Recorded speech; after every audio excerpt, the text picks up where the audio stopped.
Hi hello అందరికీ నమస్తే, welcome to AR realities. నేను మీ రామ్ మాట్లాడుతున్నాను. కాన్సెప్ట్ ఏంటంటే బిహెచ్ఎల్ బోనాలు ఆ బ్లాక్ ఎలా జరుగుతుందో మీ ప్రతి ఒక్కరికి చూపెట్టడమే మా ప్రయత్నం.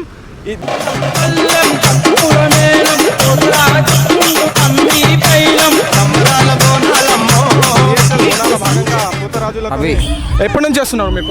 ఫస్ట్ టైం గోల్కొండ నుంచి చేసిన. ఇక్కడ బీచ్లో కూడా భాగంగా మనం టెంపుల్ లోపలికి వచ్చేసినాము. లైన్ చూడండి, లైన్ చాలా పెద్దగా ఉంది, క్యూ చాలా పెద్దగా ఉంది. ఎక్కడి నుంచి వచ్చారు? నేను జిడిమెట్ల సూరారం నుంచి వచ్చాను. జిడిమెట్ల నుంచి వచ్చారు. ఎప్పటి నుంచి వస్తున్నారు బిహెచ్ఎల్ బోనాలకి? నేను గత 10 సంవత్సరాల నుంచి వస్తున్నాను ఇక్కడ. గత 10 సంవత్సరాల నుంచి సూపర్ ఉంది. చాలా మంది భక్తులు వస్తారు. చాలా అంటే చాలా మంది వస్తారు. ఎక్కడెక్కడి నుంచి వస్తారు భక్తులు. చాలా అంటే మెదక్ నుంచి, అక్కడ వికారాబాద్ నుంచి, ఎక్కడెక్కడి నుంచి వస్తారు భక్తులు. చాలా మంది వస్తారు.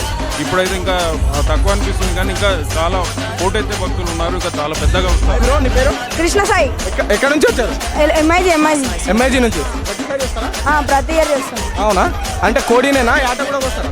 కోడి అంటే మేము మొక్కుకుంది కోడి కాబట్టి కోడే వస్తాం. అంటే దర్శనం కంప్లీట్ చేసుకొని వస్తున్న భక్తులకు ఇక్కడ ప్రసాదం కేటాయించారు. ఆ ప్రసాదం ప్రతి ఒక్కరు వచ్చిన వాళ్ళు స్వీకరించే వెళ్తున్నారు. మనం వాళ్ళతో ఒకసారి మాట్లాడదాం. నమస్కారం అండి. దర్శనం కంప్లీట్ చేసుకొని వస్తున్నారు కదా, వాళ్ళకి ప్రసాదం అంటే గుడి తరపు నుంచా మీరు? లేదు, గుడి తరఫు నుంచి ఇస్తున్నాము.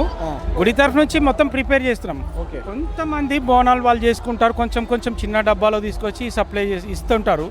అది కూడా ఇస్తున్నాము. మేము గుడి తరఫు నుంచి వాళ్ళ ఉదయం నుంచి రాత్రి 12 కానీ ఎంతమంది వస్తే అంతమందికి ప్రసాదం ఇవ్వడానికి ప్రిపేర్ చేసి ఉన్నామన్నమాట. పులిహోర కానీ, రవ్వ కేసరి కానీ, శనగలు కానీ 3 వెరైటీ కూడా మంచిగా ఏ భక్తుడికి కూడా ప్రసాదం లేదు అనకుండా, అది కూడా ప్లాస్టిక్ డబ్బాలలో కాకుండా ఆకు డబ్బాలలో, ఎందుకంటే పొల్యూషన్ చేయకూడదు మనం.